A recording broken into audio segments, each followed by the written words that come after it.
सबसे बड़े लोकतांत्रिक बहस के शो देश की बहस में मैं दीपक चौरसिया आपका वंदन करता हूं, अभिनंदन करता हूं, नमस्कार करता हूं।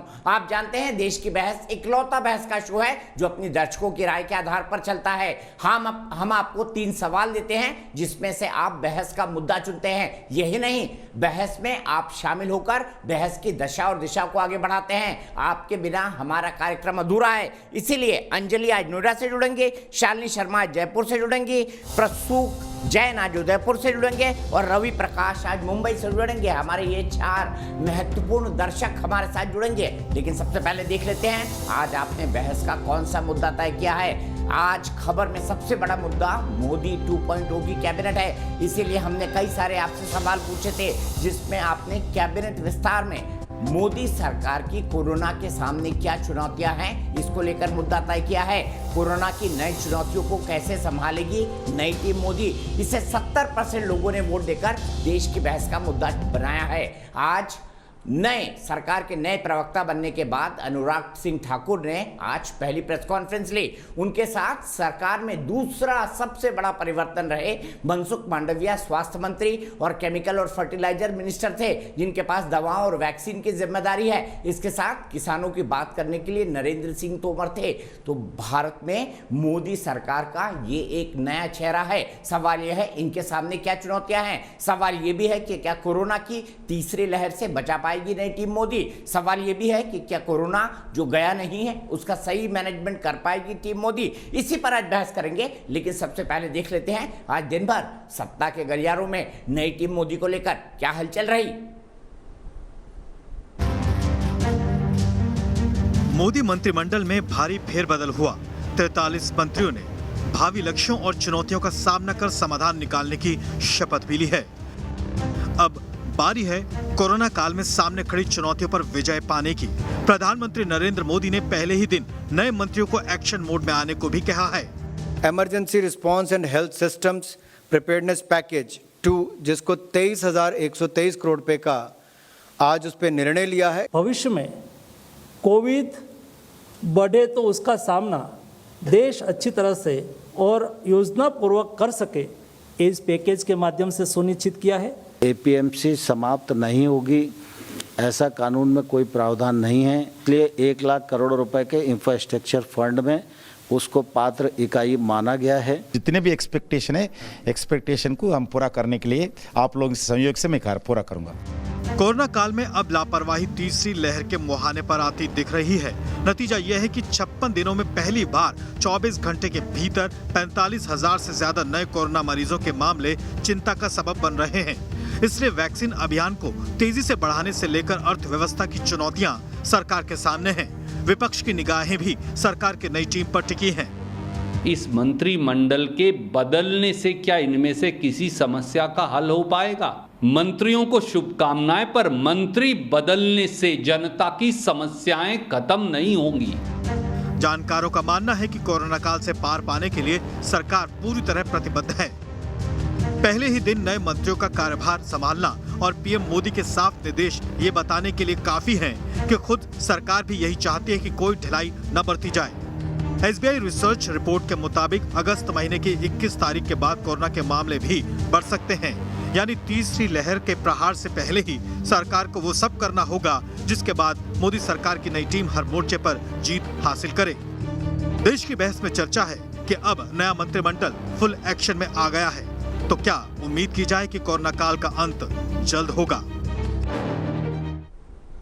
ठीक है, तो आज देश की बहस में हमारे साथ नुपुर शर्मा भारतीय जनता पार्टी की राष्ट्रीय प्रवक्ता जुड़ेंगी, राधिका खेड़ा कांग्रेस की राष्ट्रीय प्रवक्ता जुड़ेंगे, संजीव श्रीवास्तव बीबीसी के संपादक रहे हैं, जाने माने देश के पत्रकार हैं, वो भी जुड़ेंगे। लेकिन उससे पहले देख लेते हैं आज का सवाल क्या है। आज हमने आपसे एक बहुत महत्वपूर्ण सवाल पूछा है और उसको ग्राफिक के जरिए देख लेते हैं। आपको पता है सवाल का जवाब किस तरीके से देना है, आप जानते हैं। आप हमारी वेबसाइट पर जा सकते हैं, आप हमारे मोबाइल ऐप पर जा सकते हैं, आप हमारे ट्विटर हैंडल पर जा सकते हैं, आप हमारे फेसबुक पेज पर भी जा सकते हैं। कोरोना काल की चुनौतियों को संभालने में क्या सक्षम है नई टीम मोदी, यस और नो, इसमें आप जवाब दे सकते हैं, हाँ या नहीं में जवाब देना है। शुरुआत करता हूं। आप जानते हैं कि अगर आपका कोई राय या सुझाव है या आप शो के अंदर शामिल होना चाहते हैं तो 9711002266 पर हमें व्हाट्सएप कर दें। सबसे पहले सीधे चलता हूं राधिका खेड़ा के पास। राधिका जी बताइए, टीम मोदी क्या कोरोना काल की चुनौतियों को संभाल पाएगी? नई टीम मोदी, मैं फिर कह रहा हूं, नई टीम मोदी, प्रधानमंत्री मोदी जी ने पूरे घर के बदल डाले हैं। देखिए, सबसे पहले तो इनको भारतीय जनता पार्टी के प्रवक्ताओं को देश को ये बताने की जरूरत है क्या पुरानी टीम फेल हो गई थी। जो ये बार बार कहा जा रहा है कि नई टीम अब नए तरीके से हर भी जोश में काम कर रही है, तो क्या पुरानी टीम बिल्कुल फेल थी? क्या ये मानते हैं कि डॉक्टर हर्षवर्धन साहब यानी कि भारत जो प्रधानमंत्री बार बार से विश्व भर में हर पटल पे ये बात के आए हैं कि भारत ने कोरोना से जंग जीत ली है। आपको याद होगा, ये हमने इस पर डिबेट भी करी थी। तो क्या जब ये बात हो रही है कि जो नए मंत्री आ रहे हैं और इस समय अगर देश के पास ऐसे स्वास्थ्य मंत्री थे जिन्होंने इतना बढ़िया काम किया था कि हमने यूएसए को भी पीछे छोड़ दिया था, तो उनको बदला क्यों गया? उनको तो और 2-4 मंत्रालय देने चाहिए थे, उनको आपने मार्गदर्शन मंडल में भेज दिया। अगर आप कहते हैं कि रविशंकर प्रसाद जी बहुत अच्छा काम कर रहे थे, ट्विटर को उन्होंने लोहे के चने चलवा दिए थे, तो उनको क्यों चिड़िया को बाय बाय करने की जगह उनको क्यों बाय बाय कर दिया? तो ये सवाल है। तो इसका मतलब कि अगर इन सबको हटाया गया और नए मंत्रिमंडल इतना अच्छा काम करे, इसका मतलब 7 साल से जो मंत्रालय थे, 7 साल से जो मंत्री थे, वो सब के सब विफल थे। तो ये सिर्फ मंत्रियों की विफलता नहीं है, ये उस लीडर की विफलता है जिन्होंने ऐसी टीम चुनी, उस कैप्टन की विफलता है जिन्होंने ऐसी टीम चुनी। तो सबसे पहले तो उनको इसकी जिम्मेदारी लेनी चाहिए और स्वयं इस्तीफा देना चाहिए। एक और चीज, नया मंत्रिमंडल जब आया और नए मंत्रिमंडल के पहले दिन ही देश को रिटर्न गिफ्ट मिल गया। सीएनजी के दाम 90 पैसे पर किलो महंगे हो गए, पीएनजी के दाम 29.66 रुपीज बढ़ गए, पेट्रोल के दाम 35 रुपए बढ़ गए और डीजल के 6 पैसे। बहुत ही बढ़िया गिफ्ट मिला। और इसी तरीके से अगर चलते आना और ये आने वाले समय का आगाज है, तो आप ही खुद सोच लीजिए क्या होने वाला है। ये जो पूरा के पूरा जो एक मंत्रिमंडल का इनका ड्रामा चला है। ठीक है राधिका जी, एक एक पॉइंट एक एक टाइम पर। पहले आपका सबसे पहला सवाल मैं नुपुर शर्मा से पूछता हूं, क्या पुरानी टीम फेल हो गई? क्या लीडर भी फेल हो गया? नुपुर शर्मा जी बताइए, क्या पुरानी टीम फेल हो गई? क्या उसका लीडर भी फेल हो गया? दीपक जी, आपको तमाम पैनलिस्ट और सभी दर्शकों को मेरा नमस्कार। सबसे पहले तो मैं कहूंगी कि नकवी जी ने बिल्कुल सही कहा। आज बेगानी शादी में अब्दुल्ला दीवाना वाली हालत हो रही है आज कांग्रेस पार्टी की। ये तो आज ऐसी बात कर दी राधिका जी ने कि जैसे पहली बार ऐसा हुआ है कि विस्तार किया गया है कैबिनेट के अंदर। पहली बार ऐसा हुआ है कि अब आदरणीय प्रधानमंत्री ने अपने विशेषाधिकार अनुसार अपने टीम का विस्तार किया, चाहे फेरबदल किया हो, चाहे टीम बढ़ाई हो, गठाई हो। हमें याद है अच्छी तरीके से एक एक मंत्री के पास तो 3 से 4 पोर्टफोलियो भी होते थे। ये कंप्लीटली उनका प्रेरोगेटिव है। तो लेकिन हाँ, इनको थोड़ी मचलता हो रही है। तो मैं एक सवाल पूछूंगी, हमारी टीम पे तो सवाल उठा रहे हो, हालांकि प्रधानमंत्री का विशेषाधिकार है। जरा ये तो बता लो कांग्रेस वालों, इतने सालों से तुम्हारा अध्यक्ष क्यों नहीं चुन पाया? तुम तो अपनी पार्टी का अध्यक्ष नहीं चुन पा रहे हो और हमसे बोल रहे हो कि हमने इसको क्यों चुना, उसको नहीं क्यों नहीं चुना, इसको क्यों ड्रॉप किया, इसको क्यों ये दिया। साफ सी बात ये है कि एक सरकार जो बहुमत से जो बनी हुई सरकार है, 2 बार बनी है, उसमें बारी बारी सबको एक बारी मौका मिलना चाहिए। आज के अखबार में मैंने एक बहुत अच्छी चीज पढ़ी, क्या 13 वकील हैं, डॉक्टर्स हैं, पीएचडीज हैं, ब्यूरोक्रेट्स हैं, टेक्नोक्रेट्स हैं, इंजीनियर्स हैं, एमबीएस हैं। तो ये जो तमाम जो इतने सारे लोग हैं अपने डोमेन एक्सपर्टीज के साथ अपने क्षमता अनुसार सामने आए हैं, काम करने आए हैं, मुझे समझ नहीं आ रहा। तो दिग्गज बड़े बड़े नेता कांग्रेस पार्टी के, अच्छा लगता है कि अपनी खुद की पार्टी में गरेबान जाके देखेंगे तो खुद इनके पास ऐसे बहुत सारे लोग होंगे जो एक जमाने में प्रोफेशनल थे। आज ये कहते ना प्रोफेशनल को तुमने मंत्री क्यों बनाया? भैया हमारी मर्जी, सरकार की मर्जी, आदरणीय प्रधानमंत्री मोदी जी की मर्जी। और मेरे हिसाब से बहुत अच्छा हुआ है कि एक एवरेज एज कम हुई है और महिलाओं की तादाद बढ़ गई है। मुझे समझ ही नहीं आ रहा इशू क्या है। हाँ, ऐसी हंसी जो रामायण में जो सही कहा ना, मैं बार बार कहती हूँ, मोदी जी बिल्कुल सही कहते हैं, ऐसी हंसी रामायण के बाद कांग्रेस में ही सुनने को मिलती है। ये कभी नहीं बताया। आपने मेरे सवाल का जवाब नहीं दिया और राधिका के भी सवाल का जवाब नहीं दिया कि क्या पुरानी टीम असफल हो गई। नहीं, मैं ये कहना चाह रही हूँ कि जब जब के विस्तार होता है कैबिनेट का, चाहे किसी भी सरकार के अधीन में, वो विफलता की वजह से होता है। जब भी कांग्रेस पार्टी ने विस्तार किया था, फेरबदल किया था, वो इनकी विफलता की वजह से होता। मुझे जवाब दे दे, अंडर अचीवर का टैग तो लग ही गया था इनकी सरकार के ऊपर। इसका भी जवाब दे दे कि जितनी भी बार, और ये मैं बता दूं तो वित्त मंत्रालय में कभी भी ऐसा नहीं हुआ था। मैं आपको याद दिलाऊंगी 2013 के अंदर कि दोनों एमओएस फाइनेंस अफसर शाह थे, सीधा ब्यूरोक्रेसी से उठ के एमओएस फाइनेंस बने थे उस टाइम पे पी चिदम्बरम के अंडर। और वो वाला वित्त मंत्रालय था जिसने सबसे ज्यादा इंटरवेंशन कर करके बैंकों को कह के पैसे ऐसे फोन लोन करके पैसे बांटे हैं लोगों को जो चोर गए पैसा। तो कृपया करके मुझे इसका जवाब भी दे दीजिएगा, इसका भी दीजिएगा, क्योंकि वो रामायण वाली हंसी आई। जब 1249 रुपए की एलपीजी हो रही थी तब ऐसी हंसी क्यों नहीं सुनाई दी थी? जब आपके जमाने में महंगाई हो रही थी, अरे डबल डिजिट से ऊपर था इन्फ्लेशन, तब ऐसी हंसी क्यों नहीं सुनाई दी थी? जब अर्बन एंड रूरल अनएम्प्लॉयमेंट दोनों डबल डिजिट से ऊपर था, तब ऐसी हंसी क्यों नहीं सुनाई दी थी? अरे जब $80 4,000 रुपए का एक टॉयलेट पेपर खरीदा जा रहा था, जीरो लॉस थ्योरी की जा रही थी, 2G 3G दबाजी CWG भगवान जाने क्या क्या जी, जिसके चलते आज पूरा खानदान और परिवार बेल पे बाहर है, तब ऐसी हंसी क्यों नहीं सुनाई दे रही थी? बताइए, जवाब दीजिए राधिका खेरा जी। वो तो कह रही हैं, आप पर आरोप लगा रही हैं उल्टा कि आप भी कैबिनेट एक्सपेंशन करते थे, आपकी सरकार भी करती थी। तो क्या इसलिए करती थी क्योंकि पुरानी टीम फेल हो गई? कैबिनेट एक्सपेंशन तो एक सरकार की जरूरत होती है नए लोगों को मौका देने के लिए। नुपुर जी का तर्क ये है। और ये भी बताइए कि क्या आपकी लीडरशिप पर UPA 1 और UPA 2 के दौरान करप्शन के बड़े बड़े आरोप नहीं लगे थे? आज मैं बहुत खुश हूँ, 2 शेरनियां मेरे साथ हैं। दीपक जी, सबसे हास्यास्पद स्थिति हो रखी है 2 दिन से इनके प्रवक्ताओं की। अभी ये रामायण की बात करिए, अरे आप तो राम जी और रामायण का नाम मत लीजिए, जिन्होंने भगवान राम को भी नहीं बख्शा और वहां पे भी स्कैम कर डाला, तो आप राम जी और रामायण का नाम मत लीजिए। अब बात आते हैं, इन्होंने कहा एवरेज एज कम हो गई है। बहन जी, एवरेज एज 58.2 है और UPA के टाइम पे 55 थी। अच्छे से पढ़ के आया करिए।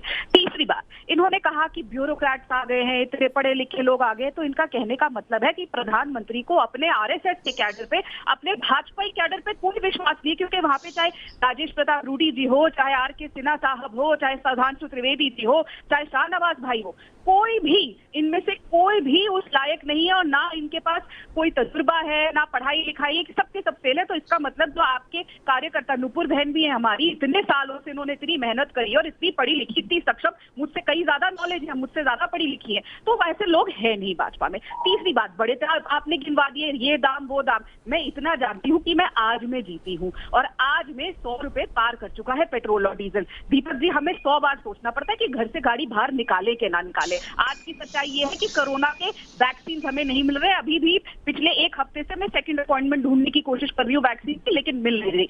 और अगर आप कहते हैं, मैं फिर कहती हूँ, मैंने शुरुआत में भी कहा था, अगर इतना अच्छा काम हुआ है और इस समय हम कोरोना के साथ वॉर फुटिंग पे हैं, लड़ाई लड़ रहे हैं, और इस समय जनरल जो हेल्थ मिनिस्टर, अगर वो इतना बढ़िया काम कर रहे थे, उनको बदल क्यों दिया? ये आपने कहीं पे भी पूरे विश्व में दिखा है कि कोई इतना बेहतरीन काम कर रहा है कि अमेरिका, विश्व की सबसे बड़ी पावर, अमेरिका को पीछे छोड़ दिया। अमेरिका, यूरोप सब फेल हो गए, भारत विश्वगुरु जीत गया कोरोना से जंग, लेकिन हमने अपने हेल्थ मिनिस्टर को हटा दिया। अजीब ही हरकतें हो रही है यहाँ पे। तो कहीं एक बात पे रही है, बंदर बाट करना बंद करिए। दल बदलू और डिफेक्टर्स को एडजस्ट करने के लिए ये सारी कैबिनेट रिशफल हुई है, सबको पता है। ट्रांजैक्शनल कैबिनेट का गठन हुआ है और ये बार बार आप अपने ही लोगों की, आप तो खुद संगठन से आती है नुपुर जी, आपने तो अपने ही संगठन को नीचे दिखा दिया, संगठन में कोई लायक नहीं। और एक और बहुत बड़ा मुद्दा ये बार बार सुनने को मिलता है कि बड़ी इंक्लूसिव कैबिनेट बनी है, इसमें OBC की है, SC ST वुमेन रिप्रेजेंटेशन है। अगर महिलाओं की इतनी चिंता है, 7 साल से बिल के ऊपर बैठे हुए, क्यों महिला को सदन में ले आओ, बेटी को सदन में लाने से क्या रोक रहा है? और इतनी इंक्लूसिव कैबिनेट है कि 77 मंत्रियों में आपके पास सिर्फ 1 मुसलमान मंत्री है। आपको एक भी मुसलमान, एक मंत्री से ज्यादा, वो भी माइनॉरिटी डिपार्टमेंट से ज्यादा नहीं मिला जो केपेबल हो। तो आपने खुद ही बता दिया कि कहां आप लोगों ने बंदर बाट किया और डिफ्लेक्टर्स को लाने की बात की। तो इंक्लूसिविटी की बिल्कुल बात मत करिए और ये छोड़ दीजिए किसकी हंसी क्या है क्या नहीं है। इस समय देश के आंसू आपका काम है। जो लोगों की मौतें हुई है, जिनकी पूरे परिवार वाले, गंगा मैया है, उनकी लाशें मिली, जिनको रामनवमी की चादर उनसे उठा दी गई, उनके आंसू पहुंचे। हम हंस रहे हैं, क्या हंस रहे, इसको थोड़ी, इस पे ध्यान मत दीजिए। जो देश को आपने रुलाया। ठीक है राधिका, सीधे यही सवाल नुपुर से रहते हैं। देखिए, सबसे पहले उन आंसुओं का हिसाब दीजिए और ये बताइए, डॉक्टर हर्षवर्धन अगर इतना अच्छा काम कर रहे थे, नुपुर तो उनको हटाया क्यों गया? बताइए, ये सवाल उठा रही है राधिका। काम तो इनके हिसाब से राहुल गांधी भी बहुत अच्छा कर रहे थे, बताइएगा जरा उनको क्यों उठा दिया अध्यक्ष पद से? लेकिन वो जवाब नहीं दे पाएंगी, ना बता पाएंगी कि अध्यक्ष पद पे कौन बैठा है आजकल, कौन चुनने वाला है। मैं इनके ऊपर वो खुद इस्तीफा देके चले गए। जरूरत नहीं है। हाँ, वो भी बहुत अच्छा इस्तीफा दिया है, तब से इनके अध्यक्ष ही नहीं बन पाए, उसका भी जवाब नहीं दिया। लाखों लोग अब राम भगवान के नाम पे मोदी जी की हिम्मत नहीं बोली, मैं गलत बोल रही हूँ, सही बोल रही हूँ, मेरे अपने समय पे बोले, ऐसे अपनी थरथराहट ना दिखाए, घबराहट ना दिखाए, अपने समय पे बोले। अब राम भगवान के नाम पे कह रही है हमने स्कैम कर दिया। बहन जी, एक प्राइवेट ट्रस्ट जिसके ऊपर ट्रेजरी बेंच का एक पैसा नहीं, कृपया बताइएगा अभी बता के कौन सी दफाएं कौन सी एक्ट के अंदर है जिसपे ये स्कैम कहा जाता है और कौन से कोर्ट कौन से थाने में मामला दर्ज है, अभी बताइएगा मुझे कौन सी दफाएं कौन से एक्ट के तहत ये मामला स्कैम कहलाएगा। ये प्राइवेट ट्रस्ट का मामला है जिसमें वाइट का एक ट्रांसफर हुआ है आरटीजीएस का, जिसमें ट्रेजरी बेंचेस किसी भी डिपार्टमेंट का कोई एक पैसा तक नहीं है, अभी बताएगा, ओपन चैलेंज है। तब तक मैं बताऊंगी कोविड की बात। हाँ भाई, बहुत ही गंदी और बहुत ही भयानक महामारी से पूरा विश्व जूझ रहा है। हाँ भाई, 1/3 मृत्यु महाराष्ट्र से हुई है। हाँ भाई, देश का सबसे ज्यादा संक्रमण महाराष्ट्र प्रदेश से आया है। हाँ भाई, 31 मई की न्यूज रिपोर्ट कहती है एक जिला महाराष्ट्र में अहमदनगर नाम का एक जिले में से 8000 बच्चे, अभी तीसरी वेव की बात ही चल रही है, 8000 बच्चे संक्रमित पाए गए हैं। लेकिन सोनिया जी संतुष्ट है क्योंकि महाराष्ट्र में कांग्रेस की कोalition सरकार है कि 22 शवों को कूड़ेदान के थैले में बांध के एम्बुलेंस में ठूस के ले जाया जा रहा है। आप लोग संतुष्ट हैं। वो ये भी संतुष्ट है कि मुफ्त की टीका पंजाब के अंदर उद्योगपतियों को 200-250% के इंक्रीज रेट पे बेचा जा रहा है। आप लोग संतुष्ट हैं। राजस्थान के अंदर कैसे टीकों की बर्बादी की जाए, चाहे वो फेंके जा रहे हो चाहे वो गाड़े जा रहे हो। आप संतुष्ट है। बीड़ के अंदर, महाराष्ट्र के अंदर 8 शवों को, संक्रमित शवों को एक के ऊपर एक चिता पे जला दिया गया। आप संक्रमण की बात कर रही है तो बता दीजिएगा महाराष्ट्र में क्या कर लिया कंट्रोल करने के लिए। तीसरी बात, देखिए मैं दोबारा कहूंगी, मेरी पढ़ाई अपनी पढ़ाई अपने घर में रखिए, जरा सोनिया जी की पढ़ाई जरूर बताइएगा, साथ में राहुल जी की भी जो पढ़ाई है नहीं है भगवान जाने क्या है, उसके ऊपर भी थोड़ा सा अगर आप गौर तलब करती तो आज बिना अध्यक्ष के आपकी पार्टी नहीं चल रही होती। लेकिन हम ऐसी व्यक्तिगत टिप्पणी नहीं करते हैं। आज हम ये पूछना चाह रहे हैं कि आप आज ये बता दीजिएगा, जब 2013 के अंदर आप में प्याज जैसी चीज 130 रुपए किलो बिक रही थी, प्याज जैसी चीज कांग्रेस की सरकार के अधीन, तब आपने खून के आंसू रुला दिए थे लोगों को। लेकिन आप प्रेजेंट में रहती है तो मैं आपके प्रेजेंट का ही सवाल पूछ लेती हूँ, आपका अध्यक्ष शाकिर खान है कौन? जवाब दे दूं? चलिए, बहुत अच्छी बात है गिनवाई। ठीक है, ये सवाल मैं राधिका से जरूर पूछूंगा, लेकिन उससे पहले संजीव भाई, दोनों में से किसका आर्गुमेंट सबसे जबरदस्त लग रहा है बताइए, आज जज बन जाइए आप।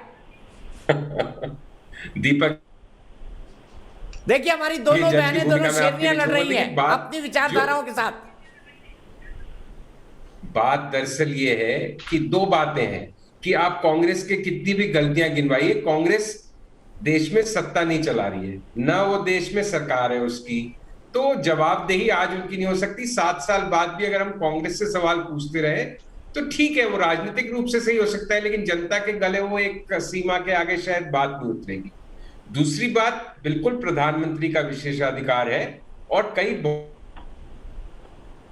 बहुत अच्छे कैबिनेट मंत्री नए लिए गए, जैसे वैष्णव हैं जो इतने टेक्निकली हाईली क्वालिफाइड है। बट इस सवाल से भी सरकार भाग नहीं सकती कि देखिए कैबिनेट रिशफल होते रहते हैं, लेकिन ये बहुत मेजर सर्जरी हुई है। मुझे 3-4 दशक में जितने पत्रकारिता का अनुभव, कोई हो सकता है ध्यान नहीं आ रही हो बात, लेकिन शायद पहली बार ऐसा हुआ है कि 12 सिटिंग मिनिस्टर्स एक साथ सैक हुए हैं, जिसमें से 7 कैबिनेट रैंक के थे, तो और उसके अंदर 3 तो बहुत ही महत्वपूर्ण थे। एक आपके लॉ एंड जस्टिस, बिल्कुल सही कहा सर आपने, बिल्कुल सही कहा संजू भाई, रविशंकर प्रसाद।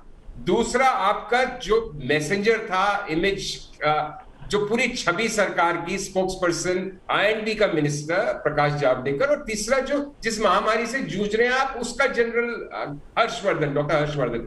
अगर वो तीनों हटा दिए गए तो कहीं ना कहीं कोई प्रवक्ता कुछ भी कहे, सरकार कुछ भी कहे, और उनका राइट है, अगर वो परफॉर्म नहीं कर रहे थे अच्छा तो उनका रिप्लेसमेंट होना चाहिए। भाई इनाम तो मिला नहीं है उनको हटा के, तो उनका एक फेलियर तो उसमें निहित है ही, कहीं को रिप्लेस किया गया। तो डेफिनेटली थोड़े अनकंफर्टेबल सवाल है, लेकिन उसको मानना चाहिए क्या उनकी परफॉर्मेंस अब तक मार्क नहीं किया।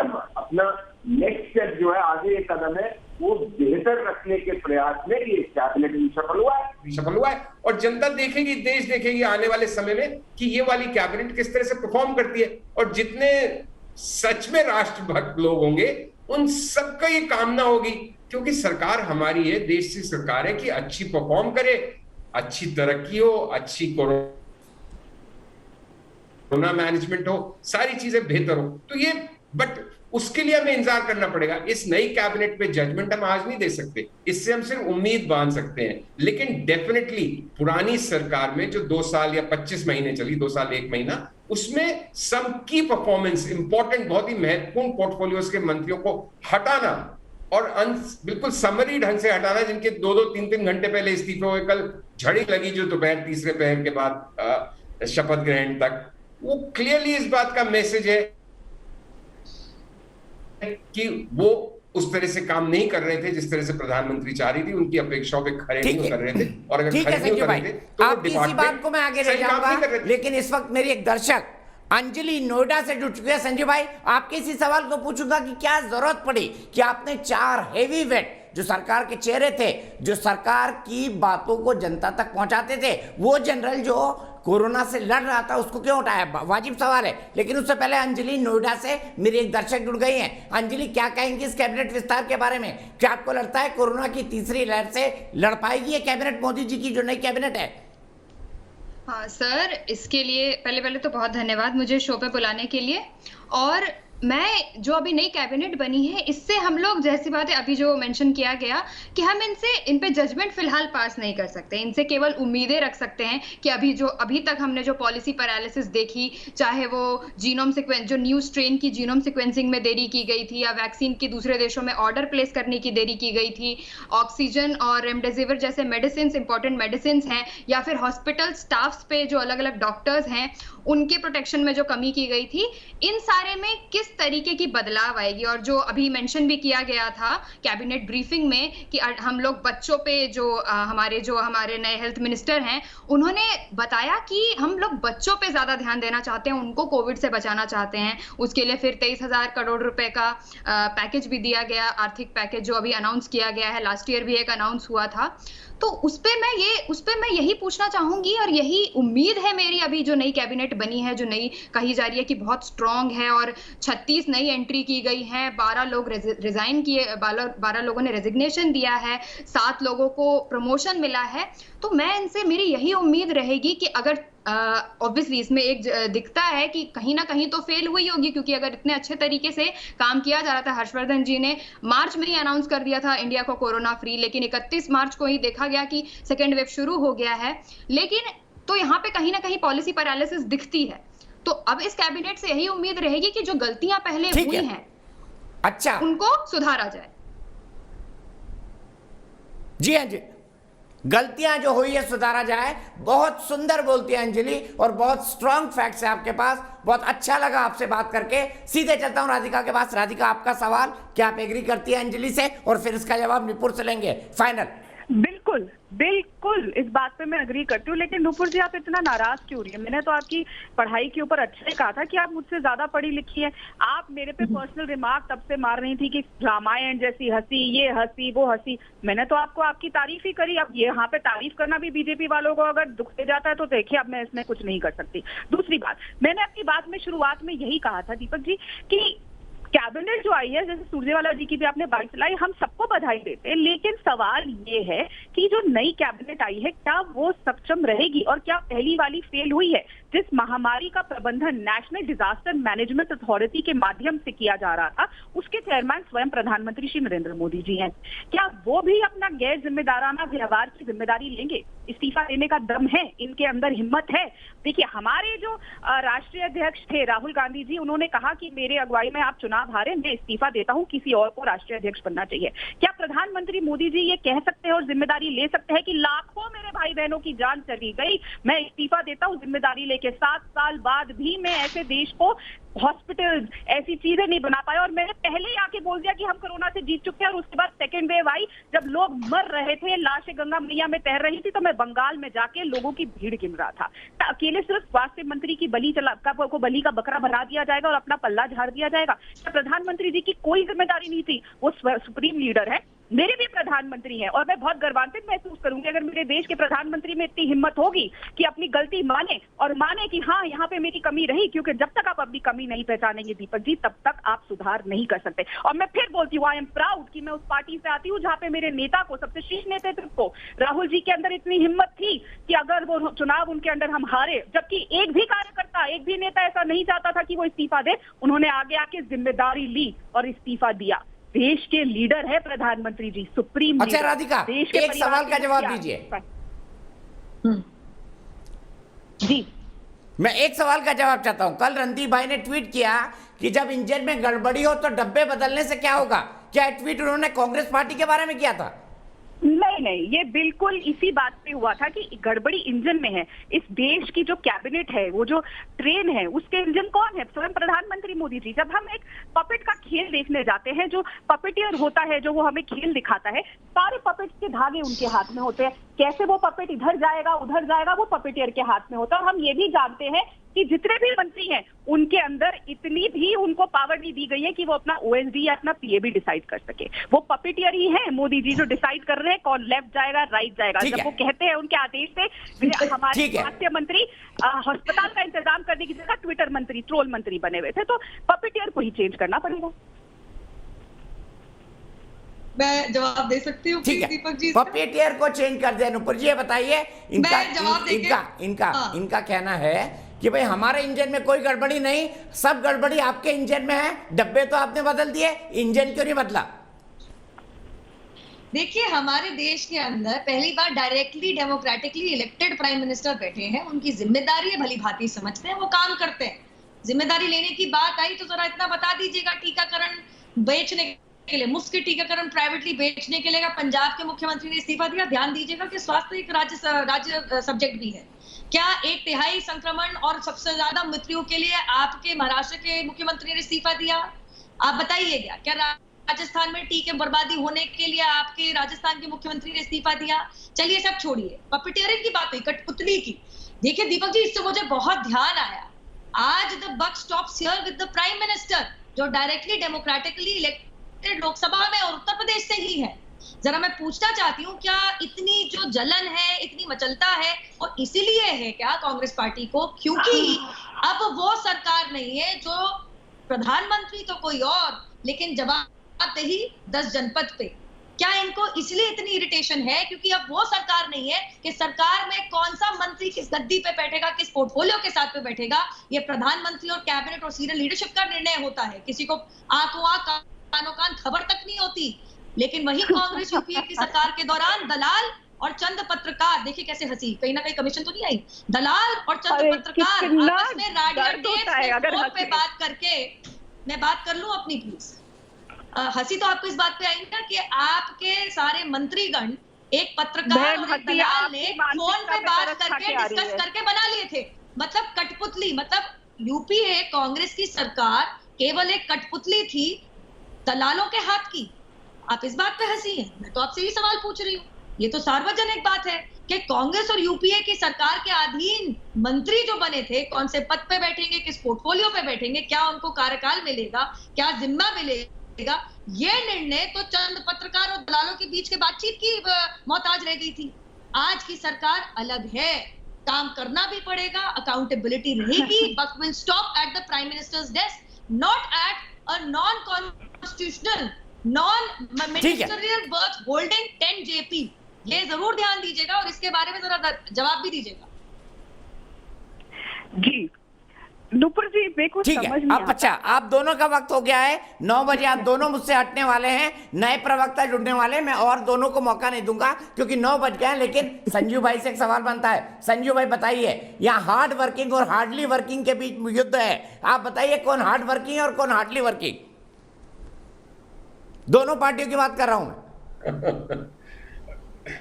दीपक, बड़ी क्लियरली बात जो मैंने पहले कही थी कि the buck stops with the prime minister, और आज की तारीख में जवाबदेही इस सरकार की है। 7 साल से वो सरकार चला रहे हैं। जितने भी प्रश्न होंगे, हम जितना पीछे जाएंगे, कांग्रेस का उपहास करेंगे, तो कांग्रेस तो उपहास की स्थिति में है, तभी तो 50 के आंकड़े के आसपास सिमटी हुई है। कांग्रेस के अंदर जितने अंतर विरोध हैं, तभी तो कांग्रेस आज राजनीतिक हाशिए पे है। लेकिन सवाल उठेंगे इस सरकार के कार्यशैली पे, इस सरकार की परफॉर्मेंस पे जनता उसकी रिपोर्ट कार्ड जाएगी। और आज कोई भी जो व्यक्ति होगा वो इसी सरकार से सवाल जवाब करेगा। कांग्रेस से सवाल जवाब करने का काम राजनीतिक हो सकता है और बीजेपी के नेता करें, वो उनका अधिकार है, बट जनता को इंटरेस्ट नहीं है अब 7 साल पुरानी बातें और उनसे सवाल पूछने में, नो इंटरेस्ट। और जब देश की बात चल रही है तो अलग अलग स्टेट्स की बात करना ठीक है, अगेन वो भी पॉलिटिकल बात है और कहीं पे सही भी है, बट असल में अकाउंटेबिलिटी, जवाबदेही सरकार की। और पिछले कुछ महीनों में इसमें कोई शक नहीं है कि सरकार का आभा मंडल थोड़ा धूमिल पड़ा है और ये पूरी कैबिनेट रीशफल की एक्सरसाइज वापस से अपनी जगह को, खोए हुए स्थान को प्राप्त करने का एक प्रयास है। अब वो कैसा, कितना कारगर साबित होता है ये आने वाले हफ्तों महीनों में हमें पता पड़ेगा।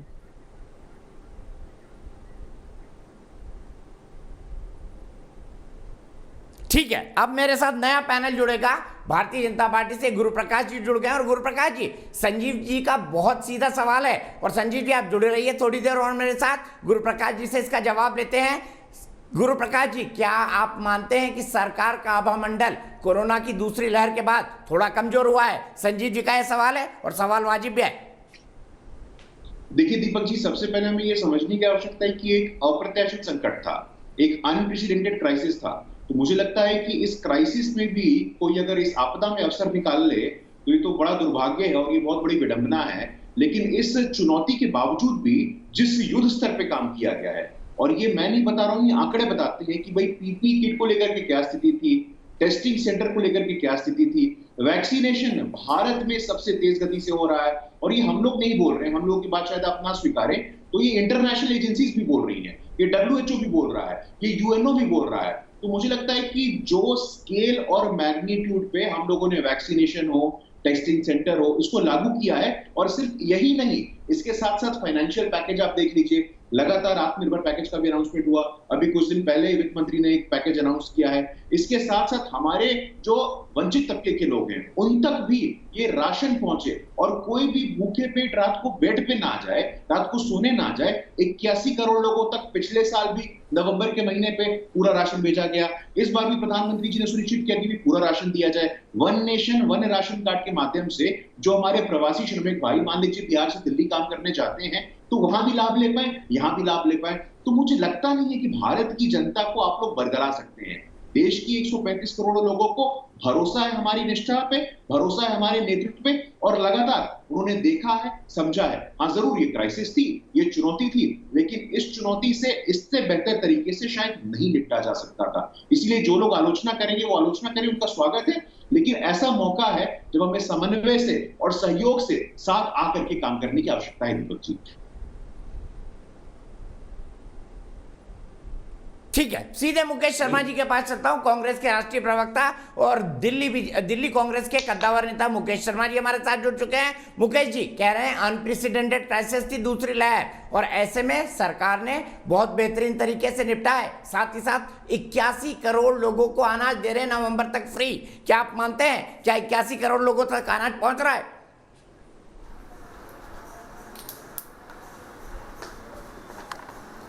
हेलो जी, मेरा सवाल है कि क्या दूसरी लहर से अच्छे से निपटा है सरकार ने? और दूसरा सवाल, मुकेश जी आवाज आ रही है मेरी? आवाज कम आ रही है, मुझे आवाज नहीं आ रही है। ठीक है, मुकेश जी का कनेक्शन ठीक करते हैं, तब तक संजीव जी के पास चलते हैं। संजीव जी बताइए, इनका कहना है अनप्रेसिडेंटेड क्राइसिस थी लेकिन सरकार ने फिर भी बहुत बेहतर तरीके से निपटा है। आप एग्री करेंगे गुरु प्रकाश जी से? इसमें कोई शक नहीं है कि अनप्रेसिडेंटेड क्राइसिस थी और आज हम सरकार की कितनी भी आलोचना करें हाइंडसाइट में, पीछे मुड़ के देखकर, लेकिन ज्यादातर देश, सत्तारूढ़ पार्टी, विपक्ष, ज्यादातर पत्रकार, ज्यादातर एक्सपर्ट्स सब एक तरह से तैयार नहीं थे इस जबरदस्त तरीके से दूसरी लहर आएगी, ऐसा आभास नहीं था, चाहे कुछ लोगों को दिख। लेकिन उनकी बात में, बीजेपी प्रवक्ता साहब की बात में विरोधाभास जरूर है। अगर उनकी सरकार ने बेहतरीन प्रदर्शन किया तो उस बेहतरीन प्रदर्शन का जिसको हार पहनाना चाहिए था, जिसको पुष्पमालाएं पहना के उसके अभिनंदन किया जाना चाहिए था, उस स्वास्थ्य मंत्री को हटा क्यों दिया गया? दीपक जी, मैं बताना चाहता हूं, ठीक है, यही सवाल है तो गुरु प्रकाश जी से। गुरु प्रकाश जी बताइए, जिसने बेहतरीन प्रदर्शन किया उस स्वास्थ्य मंत्री को हटा क्यों दिया आपने? संजीव जी भी मान रहे कि अनप्रेसिडेंटेड क्राइसिस थी, सरकार ने निपटा उससे, किसी को आशंका नहीं थी। अरे सवाल ही नहीं खड़ा होता है, सवाल ही नहीं खड़ा होता है। इन दो चीजों को नेसेसरीली साथ में जोड़ करके देखने की क्या आवश्यकता है? अंग्रेजी में बहुत सरल कहावत है Deepak ji, change alone is changeless. परिवर्तन ही अपरिवर्तनीय है। तो अगर पार्टी संगठन दूसरी पीढ़ी के नेताओं को खड़ा कर रही है, सेकेंड जनरेशन ऑफ लीडरशिप को खड़ा कर रही है, अब आने वाले समय में मुझ जैसे 32 साल की युवा को पार्टी ने मौका दिया कि भाई आप जाकर के राष्ट्रीय प्रवक्ता बनिए, तो इसमें बुराई क्या है? आखिरकार पुराने लोग, ठीक है, पुराने लोगों का अनुभव का लाभ उठाया जाएगा, उनको संगठन में बैठाया जाएगा, लेकिन जानबूझ करके इस कैबिनेट रिशफल को स्वास्थ्य मंत्रालय को और कोविड से जोड़ करके देखना, मैं इसको इनअप्रोप्रिएट मानता हूं और इसको मैं गलत मानता हूं। देखिए, ये जानबूझ करके इसलिए कहा जा रहा है कि ये बहुत बड़ा तबका है जिसको आपत्ति है, मैं स्पष्ट बोल रहा हूं, जिसको आपत्ति है कि आखिरकार 12 लोग अनुसूचित जाति से, 8 लोग अनुसूचित जनजाति से, 27 ओबीसी से, 11 महिलाएं से, वो त्रिपुरा जहां से आज तक कोई कैबिनेट में नहीं आया था, वो नॉर्थ ईस्ट जहां से आज तक कोई विदेश मंत्री बना ही नहीं था, तो मुझे लगता है बहुत लोगों को ये बात पच नहीं रही है। 2014 उससे पहले कुछ लोगों की मठाधीशी थी, तब लोगों को बहुत आनंद आता था, लेकिन 2014 के बाद सबका साथ, सबका विकास और सबका विश्वास, तो जो कैबिनेट रिशफल हुआ है ये सबका साथ दर्शाता है। और मुझे नहीं पता क्या दिक्कत होती है। दिक्कत दीपक जी ये है कि 2014 के पहले कुछ एक दो पत्रकार, तथाकथित वरिष्ठ पत्रकार, तथाकथित बुद्धिजीवी, वो बैठ करके आपस में विभागों का बंटवारा कर लिया करते थे। अब किसी को कानो कान खबर नहीं लग रही है। देश के पिछड़े वर्गों तक उनको शासन और प्रशासन में भागीदारी मिल रही है, तो कुछ लोगों के पेट में दर्द होना स्वाभाविक है। जहां तक भाई साहब का प्रश्न है, मुझे लगता है कि परिवर्तन ही अपरिवर्तनीय है, चेंज अलोन इज चेंजलेस। जब तक आप पुराने खेप को हटाएंगे नहीं तो नया खेप आगे कैसे आएगा? वो चाहे संगठन हो चाहे सरकार हो। अभी मैं देख रहा था भारतीय जनता पार्टी ने तमिलनाडु में प्रदेश अध्यक्ष नियुक्त किया है कि अन्नामलाई जी को, तो अब आप बोलेंगे कि भाई पुराने लोग ही रहते, तो नया fresh blood, fresh vision, fresh imagination, energy, enthusiasm, experience और एक्सपर्टीज, इन चारों चीजों की जरूरत है। ठीक है, मुकेश शर्मा जी के पास चलते हैं। मुकेश शर्मा जी, उनका कहना है हर्षवर्धन जी ने बेहतरीन काम किया था, लेकिन नई पीढ़ी को आगे लाना है, इसलिए नई पीढ़ी को मौका दिया गया है। उनकी असफलता नहीं थी, लेकिन नई पीढ़ी को मौका देने के लिए परिवर्तन किया है। आप क्या बीजेपी प्रवक्ता के इस तर्क से सहमत है? मैं दीपक जी पहले तो आपका धन्यवाद करता हूं कि आप बहुत वरिष्ठ पत्रकार हैं, कम से कम आज हिंदू मुस्लिम से बाहर निकलकर ये सकारात्मक डिबेट करवा रहे हैं आप, आपका धन्यवाद, आपको सैल्यूट। मैं एक बात बड़े अदब के साथ कहना चाहता हूं, हर्षवर्धन जी मेरे साथ 15 साल विधायक रहे दिल्ली विधानसभा में।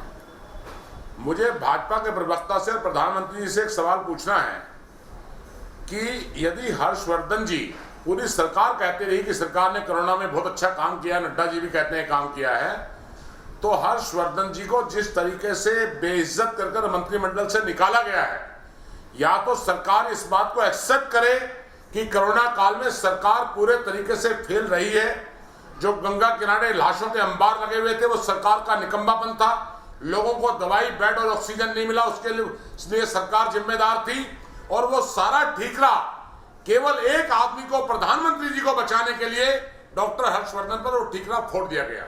मैं दूसरा सवाल ये करना चाहता हूं कि आप दीपक जी बहुत वरिष्ठ पत्रकार हैं, आप मेरे भाई की तरह हैं, मैं आपको आज कहना चाहता हूं बड़े अदब के साथ, जिम्मेदारी के साथ, क्योंकि आप भक्त नहीं हैं, आप पत्रकार, आप अंधभक्त नहीं हैं, आप अपने टेलीविजन चैनल पर एक पोल करवाएं। इस देश की मांग है कि देश के प्रधानमंत्री बदले, ना कि मंत्रियों को बदलने की जरूरत थी। आज देश प्रधानमंत्री को बदलने की मांग कर रहा है, जिस प्रधानमंत्री की वजह से आज पेट्रोल के दाम आसमान में चले गए हैं, जिस प्रधानमंत्री की वजह से आज डीजल के दाम आसमान में चले गए हैं। और अगर हर्षवर्धन अच्छा काम कर रहे थे तो अशोक प्रधान जो पेट्रोलियम मिनिस्टर थे, जिन्होंने आज आसमान के अंदर पेट्रोल डीजल के दाम बढ़ा दिए, नए मंत्री साहब ने भी दिल्ली को सीएनजी और पीएनजी देश को रेट बढ़ाकर जो आज नए मंत्रिमंडल ने तोहफा दिया है, उसके लिए धन्यवाद करना चाहता हूं मोदी साहब आपका। सवाल इस बात का है कि आपने धर्मेंद्र प्रधान को शिक्षा मंत्री लगा दिया, इसका मतलब शिक्षा को भी आप गरीबों की पहुंच से दूर करना चाहते हैं। आखिर आप चाहते क्या हैं? अरे जनाबे अली, आज इंजन को बदलने की जरूरत थी, ठीक है, आपने डब्बे बदल दिए। आप एक प्रधानमंत्री की नाकामी को छिपाने के लिए, ठीक है, सीधे यही सवाल गुरु प्रकाश जी से पूछते हैं। गुरु प्रकाश जी बताइए, प्रधानमंत्री को बचाने के लिए आपने बेइज्जत करके डॉक्टर हर्षवर्धन को निकाल दिया, यह कहना है मुकेश शर्मा जी का, कांग्रेस के राष्ट्रीय प्रवक्ता का। मुकेश जी जवाब ले लेते हैं आपके सवाल का। जैसे आदमी को जलील कर दिया है। नहीं देखिए मुकेश जी, जरा सुन लीजिए मुकेश जी, आप बहुत वरिष्ठ नेता हैं, और आपको हम लोग बहुत ही ध्यानपूर्वक सुन रहे थे, बहुत ही गंभीरता पूर्वक सुन रहे थे। आमतौर पे आप संवेदनशील बातें करते हैं, लेकिन आज सतही बातें लग रही हैं आपके शब्दों से मुझे। हर्षवर्धन जी से ये आपका अचानक ये जो प्यार जागा है, इसके पीछे का क्या कारण है हमको समझ में आ रहा है। आप प्रधानमंत्री बदलने की बात करते हैं, भाई 135 करोड़ लोगों, 135 करोड़। अब आप बीच में बोले मैं आपसे युवा हूँ, मैं आपसे बेहतर चिल्ला सकता हूँ, लेकिन मैं चिल्लाऊंगा नहीं। मैं आपसे कम उम्र का हूँ, लेकिन मैं चिल्लाऊंगा नहीं, क्योंकि मैं आपका आदर करता हूँ। मैं आपसे कम उम्र का हूँ, लेकिन मैं बीच में हस्तक्षेप भी नहीं करूंगा, ना मैं चिल्लाऊंगा, क्योंकि मैं आपका आदर करता हूँ। मैं नहीं चिल्लाऊंगा, ना मैं बीच में आपको डिस्टर्ब करूंगा, क्योंकि मैं आपका आदर करता हूँ। ध्यानपूर्वक सुनिए, जरा सुनने का भी धैर्य रखिए सर। यही दिक्कत है आपके संगठन के साथ, आप लोग आत्ममंथन नहीं करते, बीच में हस्तक्षेप करते हैं। भाई पूरा देश देख रहा है मुकेश जी, आप वरिष्ठ नेता है, हम लोग आपका बहुत आदर करते हैं। तो हर्षवर्धन जी के प्रति जो आपका ये प्रेम जागा है, ये पूरा देश देख रहा है। कर लीजिए आप दीपक जी डिबेट करने के मूड में नहीं है, लड़ने के मूड में आए। मैं इनसे युवा हूं, मैं बेहतर चिल्ला सकता हूं, लेकिन मैं चिल्लाऊंगा नहीं, क्योंकि मेरे संस्कार ऐसे नहीं। अच्छा मुकेश भाई सुन लीजिए ना, गुरु प्रकाश जी का तर्क सुन लीजिए, मैं फिर आपके पास आऊंगा। सारा देश ये कह रहा है नरेंद्र मोदी जी ने पूरी सरकार का अपहरण कर रखा है, सारे मंत्री रबर की स्टैंप हैं, जो आपने हेल्थ मिनिस्टर बनाया है वो अपने ट्वीट डिलीट करते घूम रहा है, सोशल मीडिया पर फजीयत हो रही है। आप आखिर इस देश को ले जाना कहां चाहते हैं? हो गया सर आपका, अब मैं बोल लूं, अब मेरी बारी अगर आपकी आ गया हो तो। धन्यवाद सर। देखिए ऐसा है कि जानबूझ हाँ बिल्कुल मुकेश भाई बोलने दीजिए, गुरु प्रकाश जी को बोलने दीजिए, जवाब देने दीजिए। नहीं देखिए ऐसा है दीपक जी की यहाँ पे विश्व की सबसे बड़ी पॉलिटिकल पार्टी, देखिए ऐसा है कि विश्व की सबसे बड़ी पॉलिटिकल पार्टी का हम प्रतिनिधित्व कर रहे हैं। 18 करोड़ लोग मुझे देख रहे हैं, और 18 करोड़ लोगों का मैं संस्कार ऐसे नहीं दिखा सकता हूँ। हमें विनम्र होना हमारी आवश्यकता है, हम विनम्र होना हमारा संस्कार है। आप बोलते रहिए, मैं नहीं बोलूंगा, आप बोलते रहिए। ये दीपक जी ऐसे नहीं होता है। हम लोग आते हैं, हम लोग धर्म के आधार पे आते हैं, तथ्यों के आधार पे आते हैं। आप लगातार बोल रहे हैं, आप बोलते रहिए, आपका आदर करते हैं, हम सम्मान करते हैं, आपको बोलने का मौका दिया था, आप फिर बोल रहे हैं। आप जरा थोड़ा धैर्य रखिए, थोड़ा गंभीरता का परिचय दीजिए। बार बार आप ये कहते हैं प्रधानमंत्री जी के ऊपर प्रश्न चिन्ह खड़ा करते हैं। अरे भाई, जिस पार्टी ने 2019 के बाद अपने पूर्णकालिक अध्यक्ष का चुनाव नहीं कर पाए हो, आप लोग ये नहीं तय कर पाए हैं कि इस पार्टी का अध्यक्ष कौन होगा। कोई फुल टाइम प्रेसिडेंट नहीं है, कोई फुल टाइम पॉलिटिकल पार्टी का प्रेसिडेंट नहीं है, और ये आकर के हमें सीख दे रहे हैं। आप हमें सीख दे रहे हैं, आप जानबूझ करके कोरोना की राजनीति करते हैं, आप जानबूझ करके लाशों की राजनीति करते हैं। प्रधानमंत्री कांग्रेस पार्टी के नहीं है, यही आपका स्वभाव है, यही आपका स्वभाव है। आप लाशों पर राजनीति करेंगे, मैं आराम से नहीं, आप कांग्रेस का प्रधानमंत्री थोड़ी ना है देश में, आपका प्रधानमंत्री आपकी पार्टी का में डाल दिया है, दुनिया में डंका बज रहा है फेलियर का आपकी। ठीक है, अच्छा प्लीज दोनों से रिक्वेस्ट है, एक एक करके राहुल देव जी, संगीत रागी जी और विवेक श्रीवास्तव जी मेरे साथ जुड़ गए। मुकेश भाई उनको कंप्लीट करने दीजिए, 30 सेकंड और गुरु प्रकाश जी। नहीं आप मुझसे क्यों रिक्वेस्ट करें दीपक जी, आप मुझसे रिक्वेस्ट करिए ना, मैं तो शांतिपूर्वक सुन रहा था। उनसे रिक्वेस्ट करना चाहिए आपको, आप मुझसे रिक्वेस्ट कर रहे हैं। उनसे ही करा, मुकेश भाई से रिक्वेस्ट किया मैंने। हाँ, जो पार्टी पूर्णकालिक अध्यक्ष नहीं चुन पा रही है, मेरे पास भी आर्गुमेंट था, मैं बोल सकता था। कांग्रेस पे क्यों चले जाते हैं बार-बार, आप अपना रिपोर्ट कार्ड की बात करिए। सेकेंड वेव में सबसे ज्यादा मौत महाराष्ट्र में हुई है, और महाराष्ट्र में किसकी सरकार है हम जानते हैं। महाराष्ट्र में किसकी सरकार है हम जानते हैं, उसकी जिम्मेदार मोदी सरकार है। आपके खिलाफ चिल्लाते रहिए। थोड़ा पानी पीजिए, थोड़ा पानी पीजिए मुकेश जी, थोड़ा पानी पीजिए, थोड़ा पानी पीजिए मुकेश जी, थोड़ा पानी पीजिए आप, ये लीजिए पानी पीजिए, थोड़ा पानी पीजिए, आपका रक्त बढ़ जाएगा, थोड़ा ब्लड प्रेशर बढ़ जाएगा आपका। आप जाइए अपने अध्यक्ष को चुनिए। महाराष्ट्र में 1 तिहाई मौतें हुई थी, महाराष्ट्र में 1 तिहाई मौतें हुई थी, कौन जिम्मेवार है उसके लिए? महाराष्ट्र में मौतों के लिए कौन जिम्मेवार है? बंद करो। मुकेश भाई ये तो सच है, आपकी पार्टी अपना अध्यक्ष नहीं चुन पा रही है। मुकेश भाई ये तो सच है, आपकी पार्टी अपना अध्यक्ष नहीं चुन पा रही है। कम से कम मोदी जी में मंत्रिमंडल बदलने का मादा तो है। प्रधानमंत्री मोदी की बात करिए ना, और बीजेपी अपना रिपोर्ट कार्ड पेश करे। बार बार डिस्कशन कांग्रेस पे क्यों चला जाता है? अपना रिपोर्ट कार्ड पेश करें, रिपोर्ट कार्ड पेश करें। नरेंद्र मोदी जी का रिपोर्ट कार्ड 0 है, 0। इस देश अच्छा, मैं सबको रोक रहा हूँ, विवेक श्रीवास्तव के पास जाऊंगा। उनके पेट में दर्द है आज। शालिनी शर्मा मेरी एक दर्शक जयपुर से जुड़ गई है। शालिनी क्या कहेंगी? नमस्कार दीपक जी। क्या नई टीम मोदी कोरोना के संकट से जूझ पाएगी? नमस्कार Deepak ji, thank you very much कि आपने मुझे बुलाया। मैं अपने सारे पैनलिस्ट को भी नमस्कार कहना चाहती हूँ, और जो ये प्रोग्राम देख रहे हैं उन सबको मेरा नमस्कार। अब ये मैं सबकी बातें सुन रही थी। अब आप बताइए कि अगर आपने कैबिनेट में फेरबदल किया है तो लोग इससे नाराज हैं कि भाई क्यों फेरबदल किया? अगर फेरबदल नहीं करते तो नाराज होते हैं क्यों नहीं किया? एक चीज है कि change is the only thing which is constant. आपको हर टाइम परिवर्तन करना पड़ेगा, परिवर्तन ही सच्चाई है, असलियत है। दूसरी बात मैं ये कहना चाहती हूँ, इसका ये मतलब नहीं कि हर्षवर्धन जी गलत थे, इसका ये मतलब नहीं कि वो नाकामयाब थे, इसका ये मतलब नहीं कि वो फेलियर थे जी। कोई स्पोर्ट्स के अंदर हमारी क्रिकेट टीम में बाहर जाते हैं और वो नहीं रन बना पाते किसी भी रीजन के कारण, तो चेंज कर देते हैं। इसका ये मतलब है उनको हमने इंडियन क्रिकेट टीम के इतिहास से निकाल दिया? जी नहीं, उसका ये मतलब नहीं होता। आप मनसुख जी को भी तो चांस दो। अभी तो 3rd वेव आने वाली है अगस्त के अंदर, आप मनसुख जी को भी चांस दो। आपको क्या पता, आपको इन द सेंस मैं किसी एक इंडिविजुअल की बात नहीं कर रही हूँ, इन जनरल बात कर रही हूँ। आपको क्या पता है कि वो उनकी काबिलियत कम होगी? हर्षवर्धन जी को निकालने का मतलब या चेंज करने का मतलब ये बिल्कुल नहीं है कि उनकी काबिलियत पे किसी ने संशय किया है या क्वेश्चन मार्क किया है। उसका ये मतलब है कि Modi ji as a prime minister is the person. वो समझते हैं कि परिवर्तन होना चाहिए। अगर आप अपना प्रोग्रेस कार्ड बताओगे, जैसे स्कूल में बच्चे जाते हैं यूनिट टेस्ट से टीचर्स बताती हैं कि सेमेस्टर के अंदर उनको कितने मार्क्स मिलेंगे। हर यूनिट टेस्ट के अंदर आपको अपने आप को प्रूव करना पड़ेगा, अपने आप को बेटर साबित करना पड़ेगा। मगर ह्यूमन बींग्स के एक लिमिटेशन होता है, कभी कभी ह्यूमन बींग से भी एरर हो सकता है। वो एक इंसानी है, एक व्यक्ति है, दूसरे को चांस दिया। आपको तो खुश होना चाहिए ये देख के कि इतनी सारी महिलाओं को चांस दिया।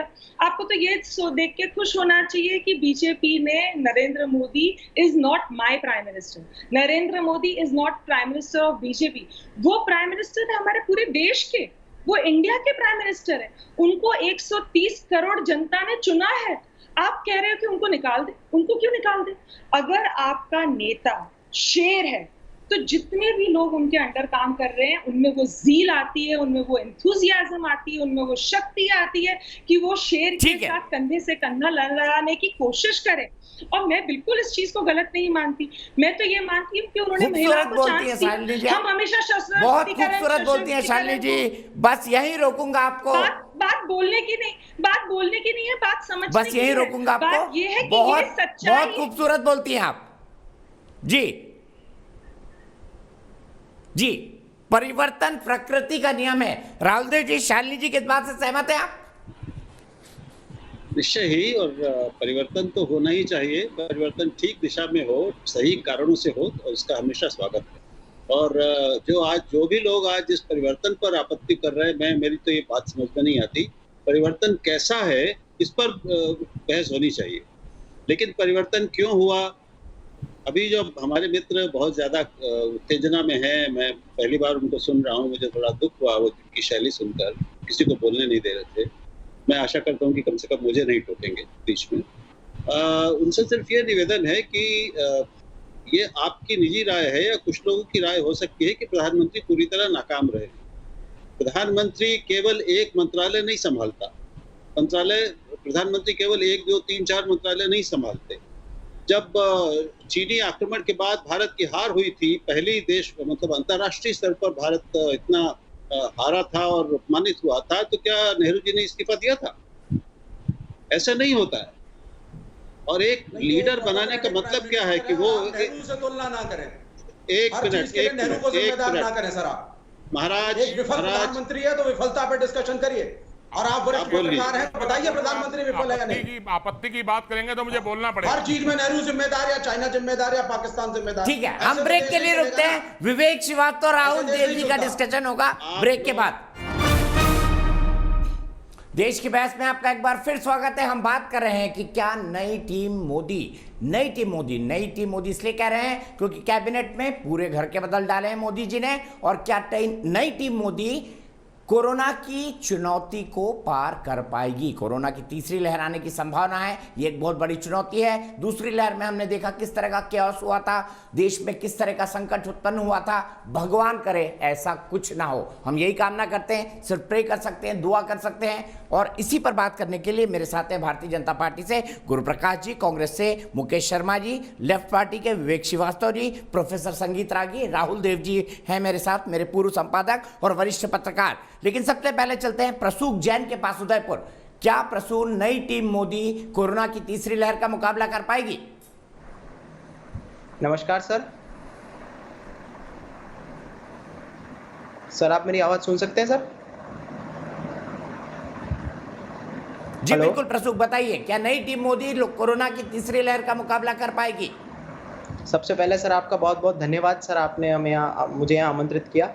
और सर रही बात आपके सवाल की, तो सर अभी हम इनसे सिर्फ आस कर सकते हैं, एक उम्मीद कर सकते हैं, उससे ज़्यादा हम कुछ नहीं कर सकते। क्योंकि अभी कोरोना के हिसाब से अगर मैं देखूं तो नए चेहरों के साथ नए काम की ज़रूरत है। क्योंकि जिस प्रकार मंत्रिमंडल में फेरबदल की गई है मोदी सरकार की, पिछली बार उन्होंने जो अपनी सरकार चलाई थी वो अनुभवी बुजुर्ग के साथ चलाई थी, और इस बार सभी जोशीले नौजवान हैं उनकी सरकार में, उनके मंत्रिमंडल में उनके साथ काम करने के लिए। तो अब देखना ये है जनता को कि किस प्रकार ये जो टीम है मोदी की, एक नौजवानों की जो टीम है, वो कैसे अपने काम को लेकर आगे आती है। क्योंकि आज भी हम कई सेक्टर्स देखते हैं जो कोरोना के इस दौर में उन्हें पूरी तरीके से क्षति पहुंची है, एक बहुत बुरी क्षति पहुंची है। हमारा व्यापारी वर्ग पूरी तरीके से वो नुकसान से भरा हुआ है। तो हमें ये देखना होगा कि उन व्यापारी वर्गों को कैसे सरकार ऊपर लाती है, उसका कोई स्ट्रेटेजिक प्लान है क्या, कोई उसकी स्ट्रेटेजीज हैं सरकार के पास। दूसरी बात, रही बात विपक्ष की, विपक्ष लगातार ये सवाल कर रहा है कि मंत्रिमंडल क्यों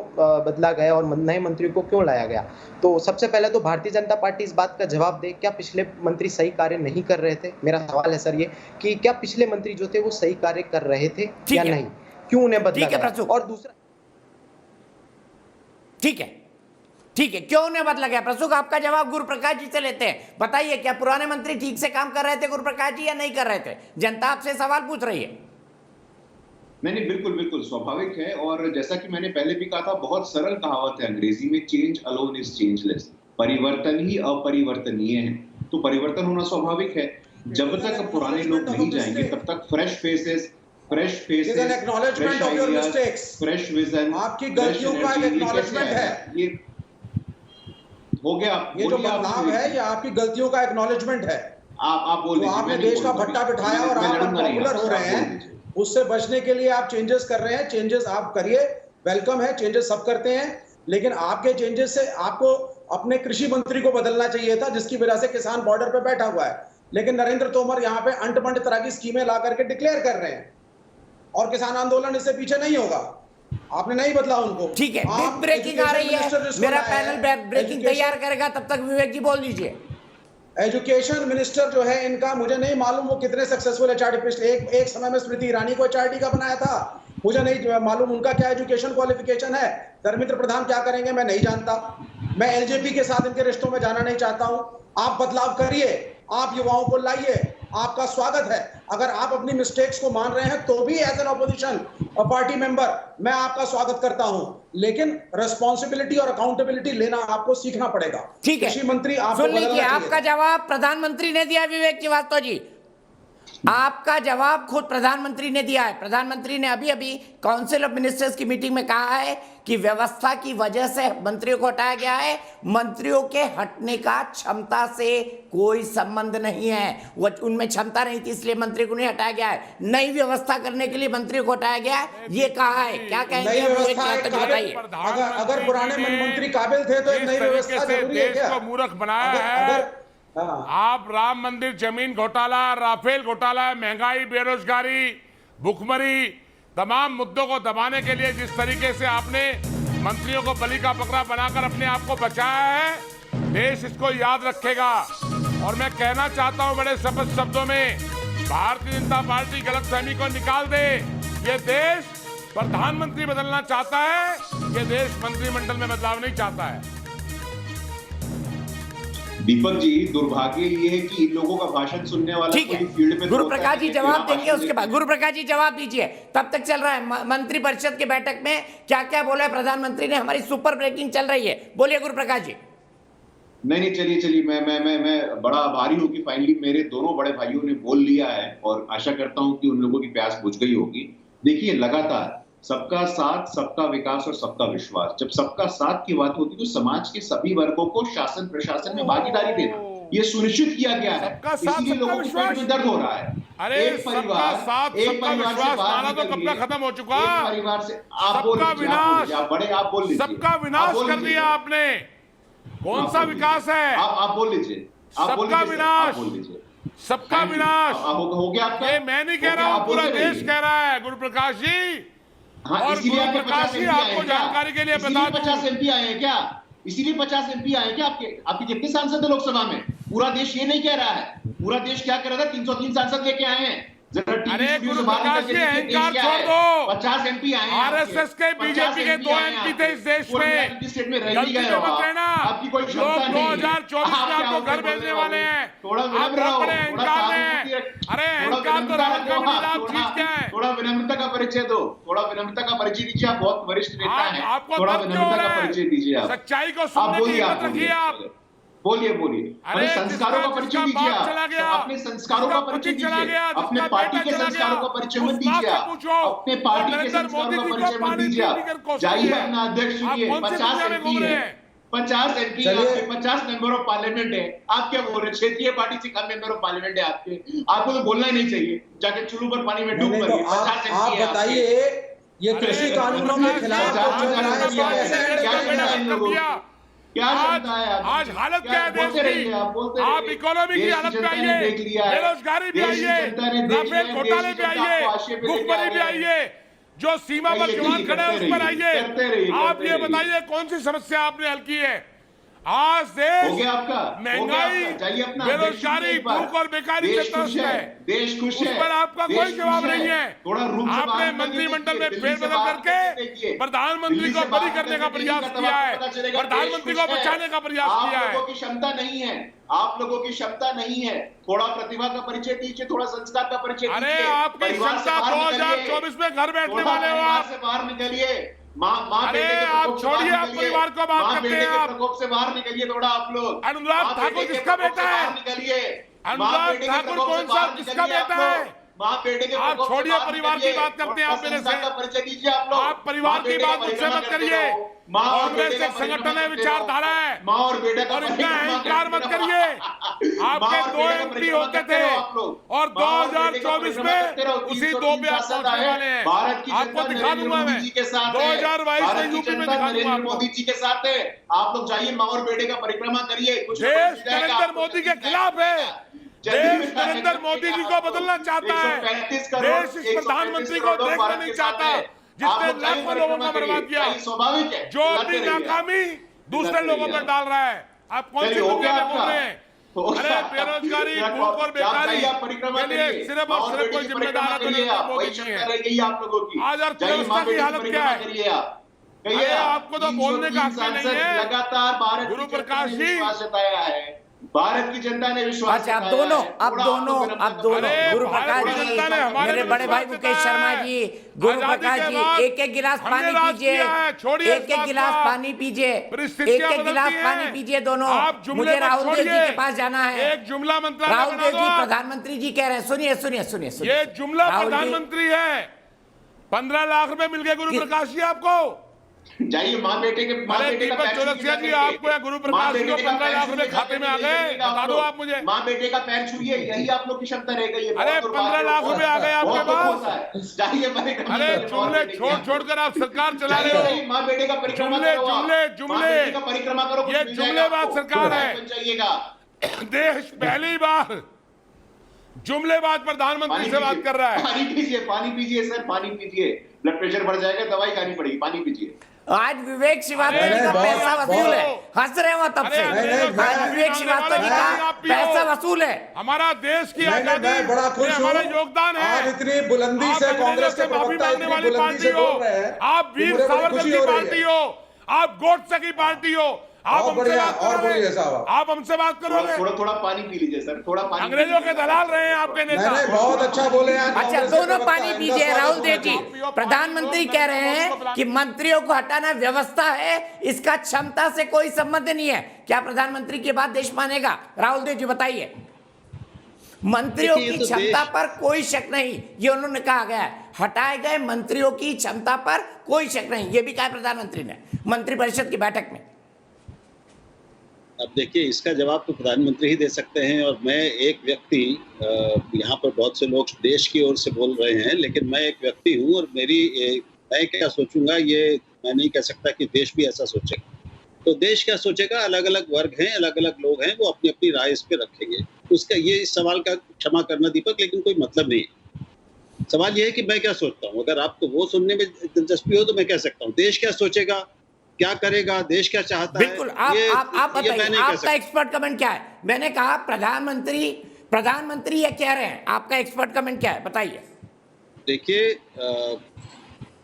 पहली बात ये कि दुनिया में कोई भी लोकतांत्रिक व्यवस्था या देश ऐसी नहीं है जहां पर मंत्रिमंडलीय व्यवस्था हो, मंत्रिमंडल होता हो और उसमें समय समय पर बदलाव, परिवर्तन और विस्तार ना होता हो।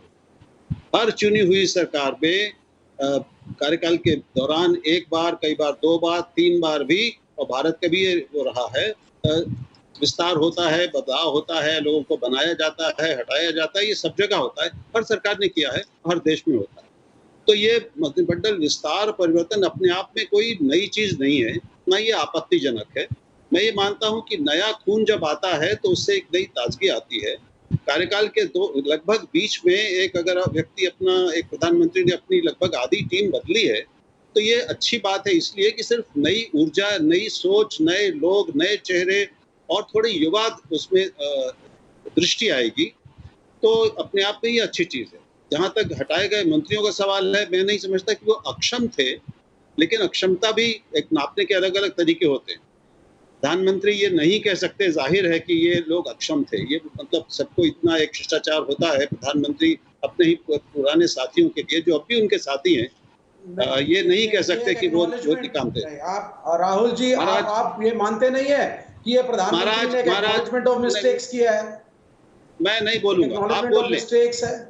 नहीं, मैं आपसे प्रश्न पूछ रहा हूँ, क्या ये एक्नॉलेजमेंट ऑफ मिस्टेक्स नहीं है? कोरोना में इतनी मृत्यु हो गई, प्रधानमंत्री मैं अभी एक सवाल का जवाब दे रहा हूँ। दीपक कहेंगे तो मैं आपके सवाल का जवाब दूंगा, लेकिन मैं आशा करता हूँ कि मुझे बोलने दिया जाएगा, क्योंकि अब तक बहस देखकर मैं बहुत डर गया हूँ। बोलिए सर, मैं बहुत चकित हूँ कि लोकतंत्र की दुहाई देने वाले लोग इतने अलोकतांत्रिक हो सकते हैं कि दूसरे को बोलने न दें, केवल खुद ही बोलते रहें। माफ कीजिएगा।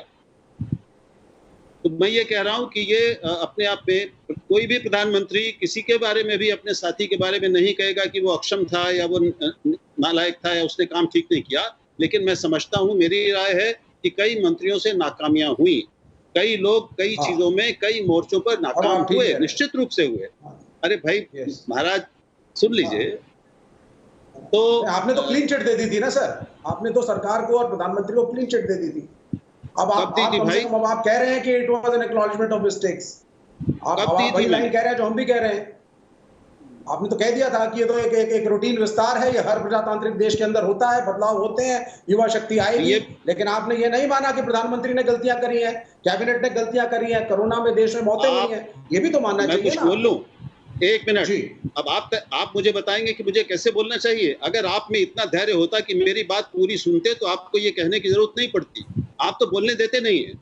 मैंने पहला वाक्य जो कहा उससे आपने एक निष्कर्ष निकाल लिया कि क्लीन चिट दे दी, और मैं उसी बातचीत में आगे कह रहा हूं कि गलतियां हुई, तो ये दोनों को कहां से जोड़ लिया आपने? पहले को मान लिया, दूसरे को छोड़ दिया, ये क्या तर्क है?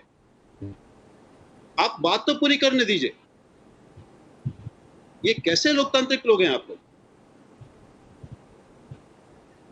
मैं कह रहा हूं कि गलतियां हुई, निश्चित रूप से कुछ मंत्रियों का कामकाज ठीक नहीं था। हर्षवर्धन, स्वास्थ्य मंत्रालय का काम निश्चित रूप से इस समय सबसे बड़ी चुनौती देश की थी, वो चुनौती संतोषजनक रूप से पूरी नहीं हुई, बहुत बड़ी नाकामियां रही हैं। वो बहुत भले आदमी हैं, मेरे मित्र हैं, उसके बावजूद मैं कह रहा हूं कि उन्होंने ठीक से नहीं संभाला। और दूसरी बात, ये चलेगी कि नहीं चलेगी, ये टीम डिलीवर करेगी कि नहीं करेगी, ये कोई भी भविष्यवाणी नहीं कर सकता। प्रधानमंत्री भी नहीं कह सकते कि ये उनकी सारी अपेक्षाओं को पूरी करेगी। ये तो जब वो काम करना शुरू करेगी उसके 6 महीने बाद, 1 साल बाद पता चलेगा। ठीक है, इसी नोट पर हम शो को यहीं क्लोज करते हैं। मैं अपने टाइम से एक्सीड कर चुका हूं। पोल का रिजल्ट बता देते हैं। 90% देश की बहस के दर्शक मानते हैं कि हाँ, टीम मोदी कोरोना से निपटने में कामयाब होगी। फिलहाल एक ब्रेक।